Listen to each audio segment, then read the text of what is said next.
Hello, everyone. My name is Allison Zmuda. I am the author of Curriculum Storyboards with Heidi Hayes Jacobs. And tonight I am just so thrilled to have Kristina Fulton joining us from snowy Pennsylvania.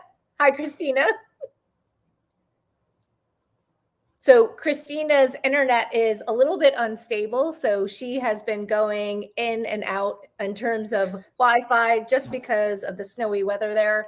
So hopefully she will unfreeze in a minute. But the power of, hi, Kristina, now you're back. Yes?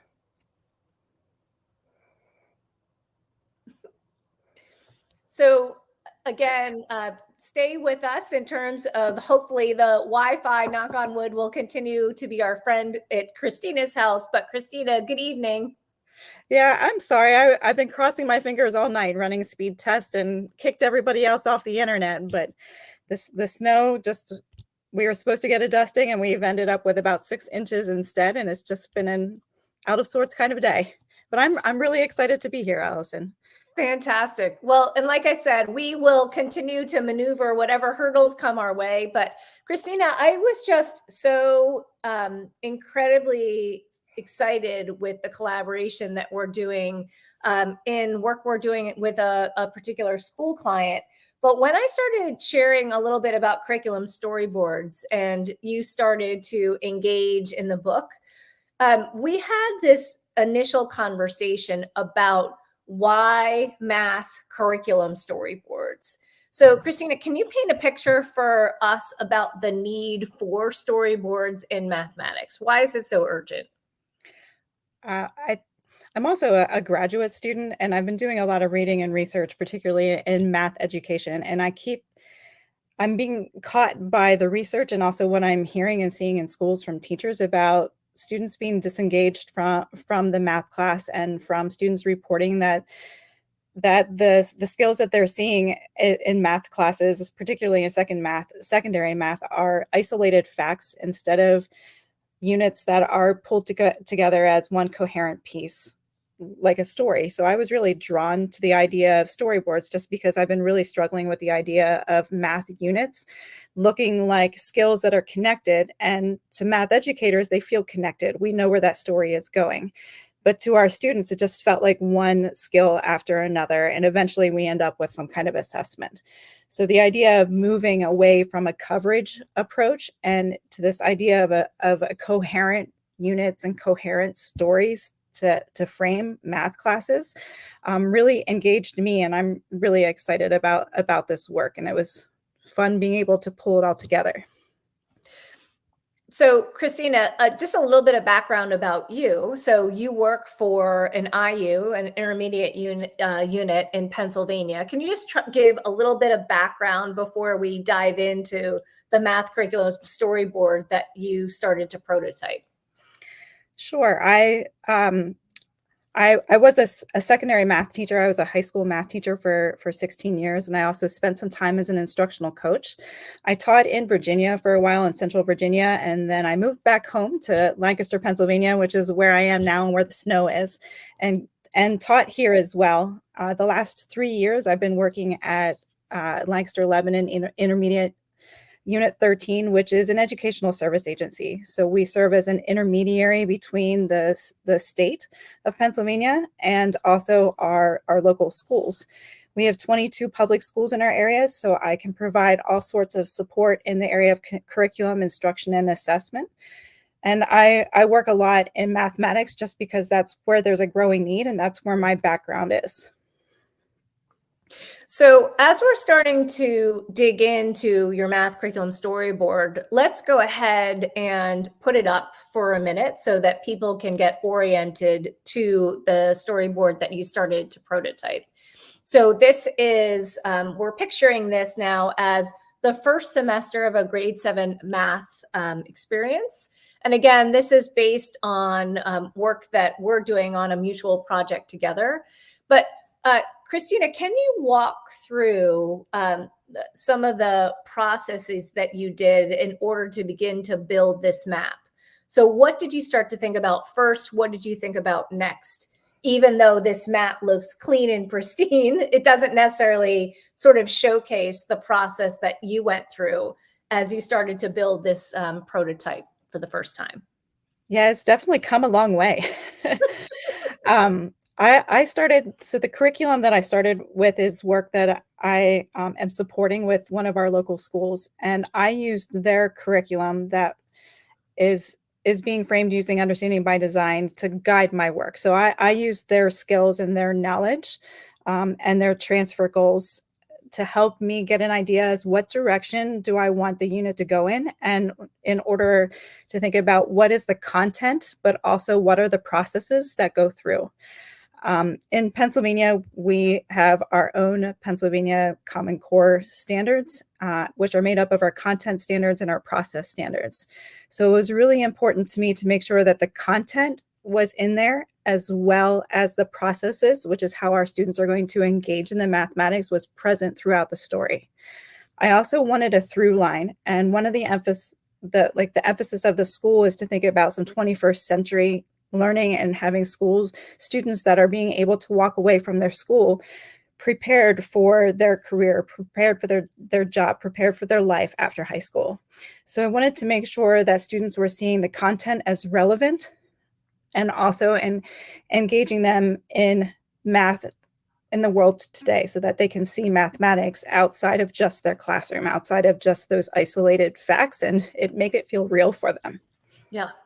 And as you continue to take a look at this, our Curriculum Storyboards community, whether you're hanging out in LinkedIn or on X or Facebook, please go ahead if you want to lean in and write a comment to engage in the conversation, as Kristina and I are going to take a closer look at this particular curriculum storyboard. And if you want to see this storyboard draft in real time, go ahead and sign up on the curriculumstoryboards.com newsletter so that you can continue to see some of the clips of our interview together, as well as this powerful example of what a draft looks like as it's evolving over time. So let's dig into the unit titles first, if we can take a closer look at that. So when you see something like proportional relationships or integers, those are traditional units or modules or topics in many seventh grade math curriculum. But at the same time, it's all about the colon, right? So unit 1, it's proportional relationships, conserve or splurge, or integers, analyze impact in environmental challenges. How did you actually start to connect the dots between something that is typical and classical paired with something that potentially sort of makes you want to lean in and read a little bit more? You picked the two units that I am most proud of, the ones that I really feel like tell the story of what the unit is and what the unit could be. So thanks for choosing those too. I really think that curriculum needs to be something that is user friendly and also audience friendly. So I wanted to keep in mind that this document is something that could be used by teachers to help guide their story and their planning, but it could also be something that is available to the community or students, so that more conversations can happen about what's happening in mathematics and in the class. So in order to think about that, I wanted to make sure that the content was available. This is secondary math. I like the student-centered approach, but we also need to keep a balance between our students and what we are teaching. So that's part of why I wanted to keep the core content piece, the core concept, as part of the unit. So I wanted the unit number to be there as part of being able to see how the unit transcends and connects to the future units, but also keep the content piece there, and then keep a piece that captures the excitement and the captivation, like captivate our audience. So the conserver splurge is probably my favorite title. Yeah. Well, and again, when you're starting to think about that, you're also really leaning into the application really clearly in that title as well. So you're giving a nod to the kinds of authentic problems and challenges that students are going to be experiencing within the content of that math unit. So it's a beautiful pairing to actually help tell that story. So Can you give us a closer look at the idea of the images? What was the inspiration for those? Did you do the images and then start to mess around with the focus of the story or the titles? So chicken and egg, which one sort of came first, and how did it inform the other pieces? I thought that this was a misconception I had. I thought that the picture and finding the image that would capture the story would be the easiest part, and it wasn't. And I'm still not, with some of them, I'm still not quite satisfied. This is still a draft. I definitely wrote the story first, and it was clear to me that was for me what was best. I wanted to capture the content as well as how students were relating the content to the real world and understanding that the content is relevant to them. So I needed to figure out what through line or which way I was going to capture that real life within the story part, the focus story. And then from there is when I picked up the theme and tried to figure out what image through lots and lots of searching would fit that. Mhm. I think that So was it. no, I think it's important because many people find that the idea of the image is probably easier, but as you can continue to see, that finding the appropriate image to help tell that story actually is a heck of a lot more complex than we might realize. And again, I so much appreciate the visual iconography. I adore like the faucet with the drip, with the environmental aspect associated with that, because that actually starts to tell a story. So the notion of it can be abstract and actually compelling at the same time, especially for a 12-year-old or a 13-year-old, is really intriguing. Whereas when you start to see the dollars with the dice, that also feels a little more literal, but at the same time also continues to clarify the kinds of things that you're continuing to pay attention to and focus on. So it's really a dance between what image really does continue to draw that individual in, that the curriculum storyboard is for, specifically students and potentially their families. So when you started to mess around and draft and potentially redraft the focus of the story, I know we had a couple of conversations in that particular area. What were the kinds of things that you were paying attention to in terms of challenges with language? Oh, that's a great question. Um, I think one of the greatest challenges wasn't necessarily related to the language, but was related to the length. What I started with was way too long, and some of the language definitely would not have been friendly to a 12-year-old, and would have been more friendly to someone that has a background in mathematics. So really trying to phrase and rephrase things so that they were student friendly. But I also think that it's important to use appropriate vocabulary words, particularly at this age. So it was somewhat like the picture in that it was a dance. It was a dance here as well. I want the vocabulary words, but I also want to make sure that it is readable and understandable so that students can take a stance of inquiry and be able to ask questions to be able to drive their interest based on what's written here. Yeah. And, I also appreciate not only the clarity of the focus of the story for each unit, but also the bridging that you typically did. So if we're leaning into unit 3, that second sentence is, we circle back to our initial understandings of integers from 6th grade. So you're not only looping potentially to a previous unit, you can also loop back into a previous grade level to continue to pull that thinking and that skill set along.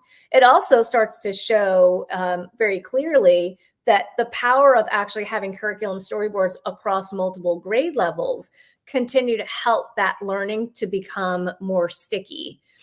So I think that's another beautiful example of both, in this case, a vertical pulling in, as opposed to just simply being a horizontal connection to a previous unit. Can you talk a little bit about something on this storyboard that you're still potentially fussing with, where there's an area within these 4 units so far on the screen that it's good, but you're not necessarily quite satisfied yet? I'm most not satisfied with the 4th unit. The math nerd in me really likes the 4th unit, and the way it is by using structure as the piece that holds it all together. But mathematical structure is not a concept that necessarily makes sense to a lot of other people. So that worries me about that being the focus for that particular unit. But I do like that it is more, it's not a word, but more mathy. That sounds like a word to me. It'll be a word for tonight, at least. That's right. So I like the question of how do we leverage equivalent expressions to simplify mathematical problems. I think that is a really traditional, essential question, but I worry that it wouldn't engage students. I have a 12-year-old at home, or an almost 12-year-old, and I showed this to him, and he was most interested in the 1st and the 3rd unit. The 4th one, he's like, I don't get that picture. And I really like the picture, but I know what I was trying to interpret with it. He was not as interested in the 4th unit. So I asked him a little bit about which unit would you be most curious about? And it was not the 4th one. He's like, why do you have to have the px plus q equals r? That's too many letters. What's going on there? And by the way, Kristina, we got a comment from folks that are listening that mathy is a fabulous word. So like I said, it's good for tonight, and maybe it'll have a life of its own after. So I think the interesting part is that as you can continue to see that not only is this a strong conceptual idea, it also sort of is noodling around still in terms of figuring out how to make it engaging. But as you can see, Kristina you describe yourself as a mathy person, meaning that you are trying to leverage your content expertise and to do rigorous, interesting work. So can you talk a little bit about the balance between doing work that's engaging and doing work that is serious and rigorous? I think that's a really difficult balance, particularly in a subject that is a tested subject that holds some accountability for our students and for teachers as well, which is part of why I think that this is really important. I worry that students won't be able to transfer skills that we want them to transfer from year to year and even from month to month without having something that's relevant to them or engaging to them. So the content is important, but I really felt that it was important to bring out as much as I could the relevancy in the real world with questions that might encourage students to want to inquire or learn a little bit more, or even perhaps think about how it relates to them in their local context.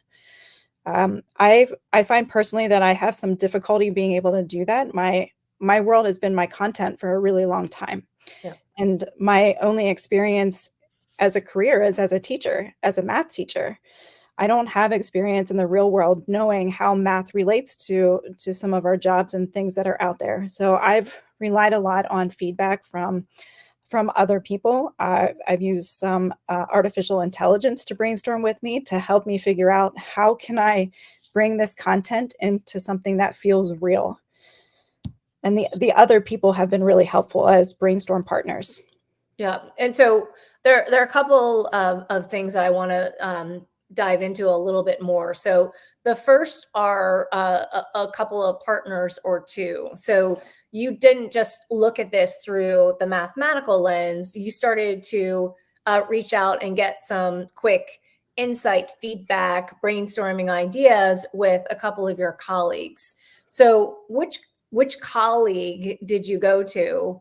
Or colleagues did you go to, and what did they help bring to the table in terms of areas of intersection? Well, if we look at the first unit, for example, and that's one of the ones that I'm most proud of, but that one also was one of the units that I spoke with more at length with one of my coworkers.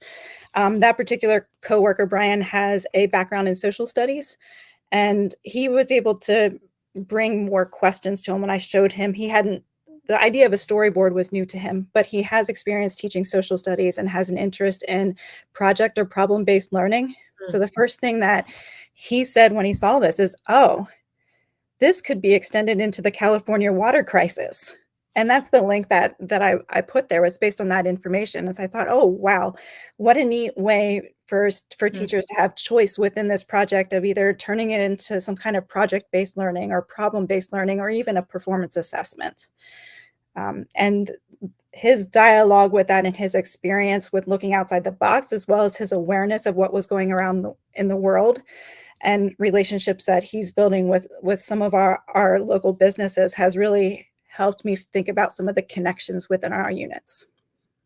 Well, and I think it's an incredibly important piece, is that as you're starting to design a curriculum storyboard, even if it's in your own subject area space, to continue to play out intersections, whether it's across subject areas or starting to reach outside of the school into the community, gives you potential ideas to make it so that it feels more problem or project centered. Although in this particular case, you also can see that this first unit is 5 to 6 weeks. That does have a heft in terms of that first exploration of topic of proportional relationships. So we also want to do the dance of how much time in terms of problem-based or project-based, and how much time in terms of what typical secondary math instruction might look like in terms of the balance. Can you talk a little bit about that, Kristina? I feel like that's a conversation at every school that I get to work with, particularly in mathematics. It's a concern about time. And I don't have the answer to that, but part of what I was thinking in the discussion with the teachers, as well as what I was thinking as I was putting the storyboard together, is try to have one unit in a semester that is heavier in its application to the real world and might have more stance of an inquiry and 21st century relationships. In this case, the content of the proportional relationships feels like it's a really important skill and really important concept, particularly to middle school, but it is really applicable to real life. Yeah. And there's a lot of different ways to be able to extend on that. So even though it's the first unit, it felt like a great way for students to be able to learn more about collaboration, to communication, because those are things that teachers want to set up as part of their expectations and their routines in the beginning of the year. So even though it's a heftier unit, it gives us the opportunity to bring out some of those other skills that are important real world skills other than the content.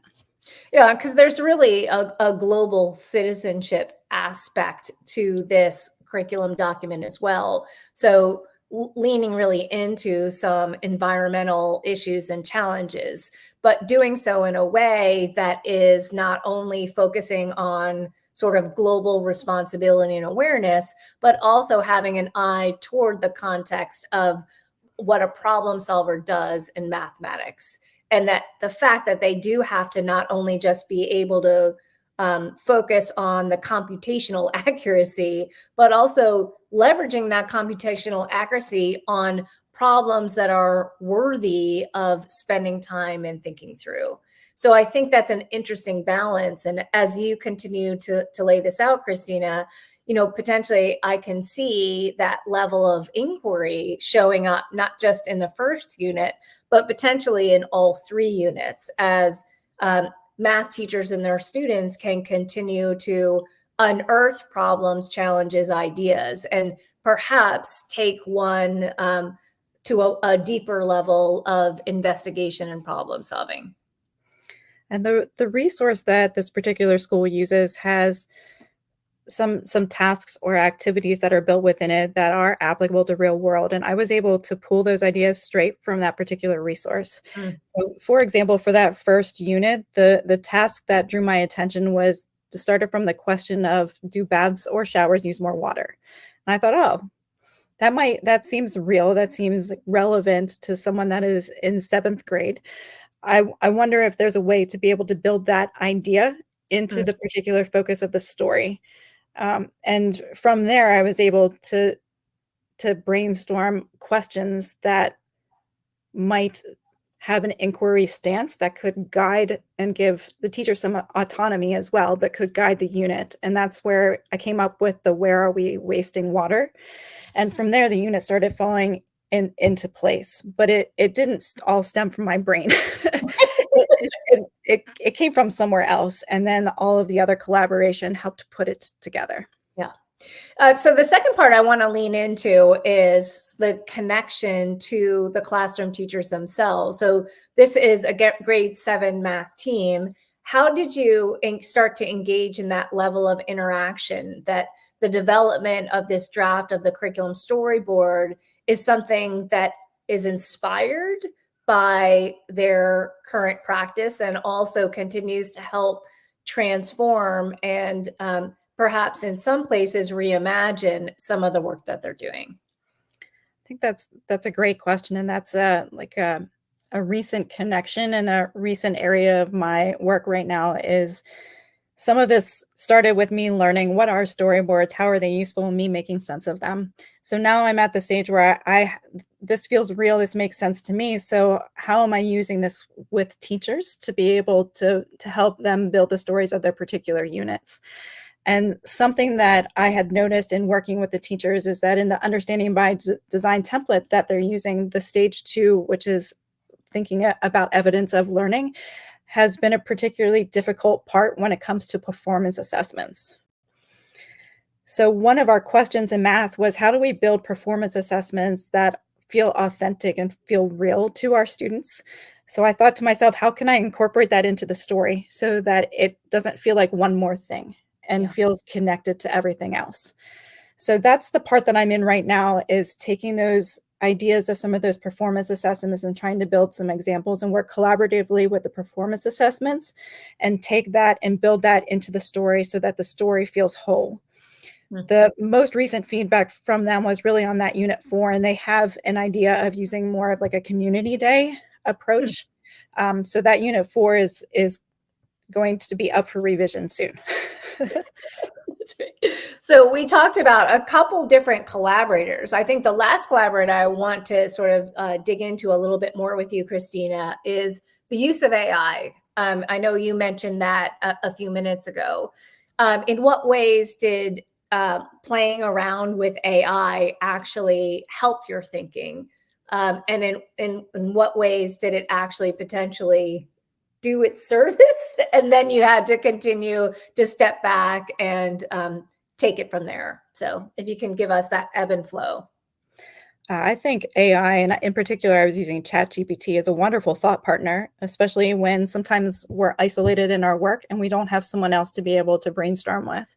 So ChatGPT was my thought partner, and I would put some ideas into it. One of the things that I started with was, this is what my content is. These are my learning targets. These are my skills. This is how the standards of math practice show up in this particular unit. Now, how can you put this together so that it tells a story, but is relevant and readable to a 7th grader? And ChatGPT was able to do that pretty well. It still was pretty lengthy, but it was able to take what I put together, just a list of skills and how the standards of math practice were being used in that unit, and put it together so that it was readable and in student-friendly language. And that helped me move away from some of we'll go back to our term mathy. It helped me move away from some of the terms and the phrases that were particularly mathy. So that was the first area, was being able to put it together in a readable way to 7th graders. But I also used it to help brainstorm some questions for inquiry. I didn't want what I would consider to be just an essential question. I wanted an essential question that could be debatable. So something that really would allow students to think, oh, I wonder about this, and to captivate them from the start. So I would use some particular prompts with ChatGPT, like For the first one, it was baths or showers. Which one uses less water? Can you turn that into an essential question that has a stance of inquiry or is debatable? Are some of the keywords that I used? And it would give me some different ideas, and I would play around with some of those words and some of those phrases until I was able to reduce it to something that was short that would captivate my audience. Yeah. So I think what you're doing, Kristina, is really enlisting ChatGPT as another thought partner to continue to brainstorm ideas. But you're really taking possession over that aspect of storytelling. So you may have lots of good ideas when you use ChatGPT, but at the same time, start to step back and say, how can we continue to clarify who we're talking to in the first place? So, audience is significant and important. And audience really does require, especially when talking to students directly, it requires brevity, it requires clarity, and it requires something that's compelling, that's worth reading, and the opportunity to see how what I'm working on is actually something that is connecting my learning from one unit to another or from one year to another, but also connecting to the broader profile of a learner that many schools have, and starting to think about how does this get me to be in a more problem solver space, a more of a creative thinker space, or a better communicator. So those are the kinds of things, Kristina, that I saw you do so thoughtfully and strategically in terms of stepping back and really right sizing not just the language, but also who you're speaking to in the first place. And cutting this down so that it fit on one page was harder than I thought. And that took a lot of reflection to think about what is most important about this story? What is most important about this content? And how am I going to convey that so that the unit still is coherent and still tells an accurate story? I found that to be pretty difficult. And that wasn't something that ChatGPT was able to help me with as much. That was something that we did together. And by going through that process with you, I feel like that I've gotten a lot better with it. And so I've tried it out with a couple other different units, and I'm getting better at cutting it down and trying to decide what truly is the most important. But some of that is also keeping the audience in mind. Absolutely. And, Kristina, as we continue to talk, I think you said you read the book on the plane that Heidi and I wrote. I think you read it on your way to going on vacation or something like that. So we were so happy to be your airplane read or beach read. So in terms of like reading the book and starting to think about the applications, what's an insight that you got from reading the book that you were super jazzed to start playing around with in a curriculum storyboard? Oh, I felt like I have the book sitting next to me. The book really spoke to me in many ways. And I guess, old school in the sense that I want that physical book. I don't want it to be digitally. And I want to be able to mark it up all over the place. So there are some parts that really spoke to me about the idea of rote memorization producing isolated and feeble circuits and isolated chunks of disconnected experiences and the coverage-oriented learning experiences. Those things just spoke to me and made me feel, oh, the book itself was really relatable in that way. So now what do we do about it? And what we can do about it is to pull this together as an idea of a narrative and think about how that narrative can engage our students. And it's interesting, Kristina, because that's where you started the conversation with about a half an hour ago, where you're really starting to express that's sort of the territory of the urgent need for curriculum storyboards and mathematics, because otherwise you start to see students sort of in just that kind of they're moving, but they're not necessarily harnessing the power and the beauty of mathematics. And I think the territory of growing fluency by itself will never get there. And so that's why when we're leaning into that last row of this curriculum storyboard, you see standards of math practice and standards and eligible content. Why put that there? What message are you trying to send to the broader audience, whether it's students, staff, or families? What goes in that last row was really up for debate, and I'm still not sure if I really feel settled on that. And part of what I wonder is if that part of it might change depending on who the audience is for the document. I think parts of this would stay no matter what, but I wonder if that part of it doesn't speak to our students. I think it could speak to our parents and making sure that we are addressing those standards that we are supposed to address by state.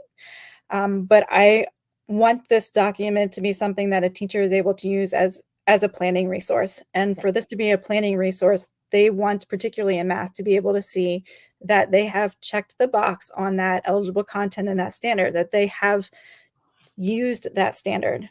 But I also want to make sure that the standards of math practice are embedded in this. That was a really important part to me in both the language and the story, as well as making sure that that was something that I pulled out in that last row. Those standards of math practice are the processes and how we want our students to engage. And it's more rigorous than solving a proportion. It helps us to be able to plan for students to create an argument, to be able to do something, or to make connections between things in multiple ways. And I wanted to make sure that I was pulling out what the focus mathematical practices would be for that particular unit, and making sure that that was clear to the people that were reading it. I think it's so crucial, Kristina, that you continue to reference audience. So you're starting to clarify that potentially that last row could shift depending on who you're communicating to and with. So, for example, one of the concerns that folks have when writing curriculum storyboards is that it feels too playful. It feels too engaging. And then it's like, wait a minute, wait, is this real math or not real math? And so I think one thing that is helpful to underscore it is that it's not only real math, it's math that actually is truly doing a balance between how we're growing the disciplined mindset of a mathematician for standards of math practice and focusing on that kind of content territory that we're trying to grow students' fluency and conceptual understanding of. So I think that is communicating that message clearly for staff and potentially families. I have an opportunity to work in Little Elm ISD, and the math coordinator there also firmly believes that the standards need to be that bottom row to anchor it so that people are very clear that it's not all fun and games, even though the language is accessible and approachable and interesting. And I think that's another interesting dynamic when it comes to math education, is that math can be joyful and rigorous. Math can be fascinating, compelling, and challenging all at the same time. And that's something that we're trying to open up. So Kristina, I mean, that, like, to me, that's something that has just been so refreshing to interact with you on, sort of being a very brief thought partner on the work to continue to bring that out into the light of day that's more vibrant and clear and hopefully more compelling with kiddos. I think you're right. I think that's an important point to make, and that's part of why one of my debates was about putting some of the transfer goals for this particular school in the bottom row to show how it connects to what their ultimate goal is for students. But I do think that writing math as a narrative is new, and I want to make sure that the teachers in the audience really feel like it's connected to the purpose of what they view the purpose of the math course is, which generally pulls back to what the content is. Yeah. Well, and I think the other opportunity too is to be able to have an opportunity to work with thought partners or collaborators, just like Kristina experienced. So one cool part coming up in March is a pre-conference where Heidi and myself at the ASCD pre-conference will actually be leading this type of conversation for a full day. So if people are interested in coming to that, Kristina, hopefully, knock on wood, is actually going to come to that as well to continue to work on a math curriculum storyboard. So if you're interested in diving into curriculum storyboards, or you want to chat with Kristina, who may be there in person, it's another opportunity to continue to collaborate and imagine on drafting a curriculum idea.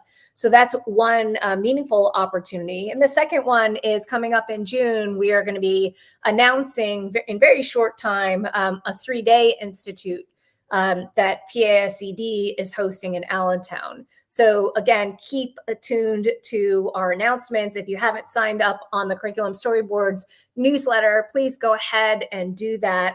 And Kristina, just one more piece of wisdom or insight for people that are really starting to think about the balance between a curriculum storyboard and the instructional resource or resources that are sometimes people misunderstand as the bedrock of their curriculum.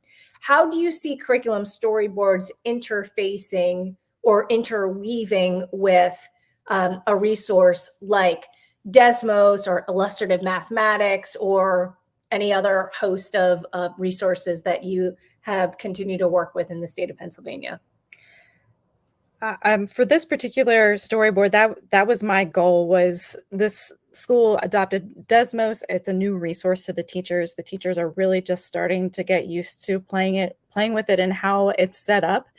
So I wanted to make sure that this storyboard connected and integrated with their curricular resource really, really well.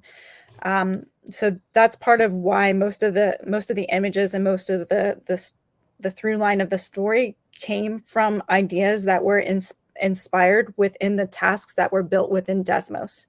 I wanted to make sure that helped with the integration piece. Yeah. Their math is applicable to everything. It's in the real world. I could have come up with help 100 different ideas about proportional relationships, but I wanted to make sure that I was communicating the importance of the resource and showing how that resource can be used effectively within the class.